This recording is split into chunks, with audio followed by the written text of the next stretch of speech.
This is a really quick and short video with relation to low light performance of the Canon R8. This is the context or setting that sometimes I like to record. I'm in my car. It is night at the end of the day. Maybe I'm coming back from jiu-jitsu. I have a jiu-jitsu channel that I vlog on and document my journey in that. If you want to check it out on YouTube, search for Strength Dojo. But anyway, that's not this channel. What I wanted to see is the performance in high ISO.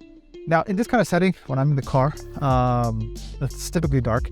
And so what I'll typically do is I will light myself. In terms of my key light, is going to be my cell phone.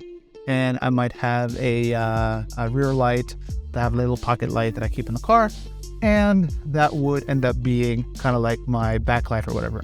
So anyway, this is ISO 6400 with some lighting. Just pay attention. What does it look like? This is no noise reduction on. So this is the image that it would look like. Let's bump this up to, let's see, 12,800. This is another setting. In the case of, like right now, what I'm going to do is, like, honestly, this looks good. This is, yeah, I'm in focus right now. I'm actually in manual focus. That's interesting. Okay. Hold on 1 second. There you go. Now I got autofocus turned on. Hey, I was wondering, why is everything looking really, really red? It's got a focus peaking on. Focus peaking tends to be red. So yeah, this is what this looks like. 12,800. This is like the sweet spot for in-car video in terms of being lit by small things like a little pocket light and my cell phone. Now let's bring it up to 25,600, and here we go. That's what this looks like. Again, this is no noise reduction whatsoever. This looks super bright. It is not actually this bright. Wow, like just a little overhead light really just kind of makes things overexposed. So there's 12,000, 25,600. Pay attention to the noise in the shadows, in the blacks. This is neutral picture profile, not C-Log. All right, let's bump this up again, and I'm going to adjust the exposure. Here we go, 51,200. This is like super bright. Now I'm going to actually tone down the lighting a little bit. This is 51,200. Like my cell phone is barely lit. So, but everything looks super bright. It almost looks like it's daylight outside. So if I were to open my window, like everything looks super, super bright. All right, now let's bump this up again. 102,400. Now this is getting like super bright. Let's see if I were to, there we go. Let's turn off my cell phone. That's what this looks like. Like, I don't know what I'm being lit by. What am I? Everything is just super bright. In fact, let me even just turn off this little pocket light here. And where's that little switch? Turn that off. I don't know what I'm being lit by. This is super bright. Like even the light from my microphone is being shown up real high. This is 102,400. Okay. Now, can I go any higher? Yeah, that's it. 102,000. That is the maximum that I can go. Now we are doing the same ISO test, 64,000, 12,800, 25,000, so on.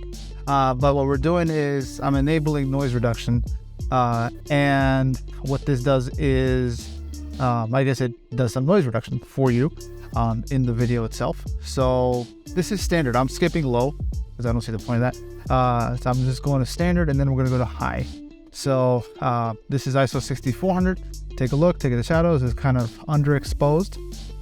Let's just bump this now to 12,800. And here we go. Boom. Now we're at 12,800 being lit by my cell phone. This looks like the sweet spot with relation to lighting. And so that's what this would look like, again, if I'm vlogging in my car at night. Now let's jump to 12,800 to 25,600. Boom. This looks super bright. I'm just literally being lit by the front screen of my cell phone. This is what that looks like. 25,600. Bump that up even further. And let's go to 51,200. This looks super bright. Let me go ahead and just disable that light. That's what this looks like now. Just a straight key light. And if I even turn off the screen of my phone, I am now being lit by the light of my headlights. So if I were to turn my car off, boom. Okay. There you go. Now it's like actually totally dark. Because I turn off, well, some of my headlights are still on, but all the lights inside the car are now off. And then if I go one more, let's go to 102,400. Here you go. That's what this looks like. The autofocus performance. There you go. Now, what you might be wondering why I would not do high ISO in C-Log. Here's what I understand about log. Log is about giving you more dynamic range, but it's about also encoding that information in the highlights and the shadows into a container like an MP4 file. And so the issue that comes into play is when you're in a dark setting, you're trying to get more as opposed to keep more. So generally when it's a bright situation, right, you have to choose between either your shadows or your highlights. Whereas in a dark situation, you just need light. And so you just drive up that ISO, as naturally speaking, instead of actually adding more light. And so for that reason, you don't necessarily need that extra dynamic range unless there's like some bright spots that you want to maintain. Like for example, like right over here, there's a bright spot. If there's any information there that you would want to retain, then it would make sense to turn on C-Log. But I don't think there's any information there that I would want to retain.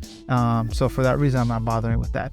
It's that, look, I'm looking for the context, right? The context for these kinds of videos is that it's like maybe a talking head straight to video or straight to upload maybe a vlog on a particular channel. So that's what I wouldn't necessarily want to do that. Now, if I'm shooting in the daytime, I would definitely turn on C-Log, but I'm looking at high ISO performance.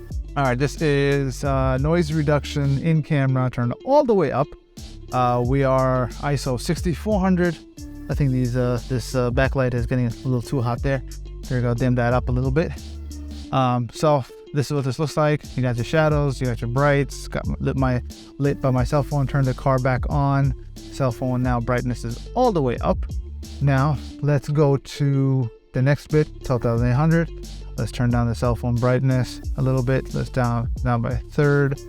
That's what this looks like. Again, pay attention to the highlights, pay attention to the shadows. Where is the noise? And if we were to go ahead and cover that up a little bit in terms of what is the look that I'd be going for. Let's now bump this up, 25,600. There we go. And in this case, sometimes I would not even bother with the light. Let's go ahead and turn that light off. This is my cell phone light, key light. Again, based on the shadows, highlights, got black, white. This is what this image looked like, 25,600. Now let's bump it up again. Let's now go to 51,200. This is like super bright, almost looking like daylight outside. Let me go ahead and turn the brightness down on my phone. Maybe even turn off this brightness of the phone. That's what this looks like if I turn off the engine. That's what this looks like, being lit by ambient light from my environment coming through the windows. That's what this looks like. Maybe if I even open up my it's a cloudy night. So let's bump that up again. Here we go, 102,000 or 102,400. And now the autofocus is struggling. So one thing is for sure, at 100,000 ISO, the autofocus most definitely struggles. But again, one of the things I'm curious about is how good is the noise reduction at this setting with relation to no noise reduction, and also how does this look like when noise reduction is applied in post-production using Neat Video Noise Reduction. So this is what this looks like in an ideal scenario. I think honestly, I like the look of ambient light at 102,400. I don't think I could ever do. I can't go this high on the Canon M6 Mark II. On the Canon M6 Mark II, 25,600 is the highest that I can go, and that is noisy. how is this? I don't know. I'm looking at the LCD. It's hard to tell anything from this LCD, especially when it's like just past arm's length away. So this is my arm's length. I can't even touch the camera right now. It's just, I have a car mount on the inside for these kind of videos. So yeah, that's what this looks like. Just an FYI, if you're wondering, this is being recorded mounted with a Canon EF to RF adapter from Viltrox. The lens I'm using is a Sigma 24mm f1.4 art lens. That's an EF mount, and so this is it. Hope you guys found value in this video. If you have any questions, let me know in the comments below. I'll see you soon.